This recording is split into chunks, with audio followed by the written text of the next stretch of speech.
Today we're diving into TikTok to show you how to send a message and chat with anyone on the platform. Whether you're looking to reach out to friends or connect with creators, I'll walk you through the steps.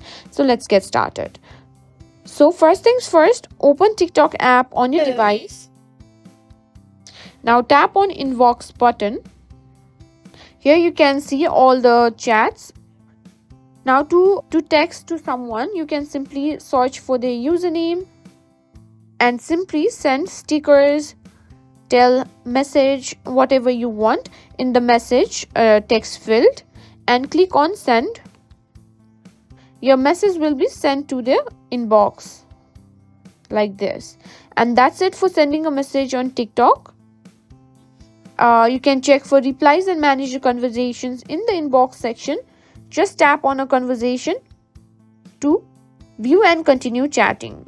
If you have any more questions about TikTok or other social media tips, drop them in the comments below.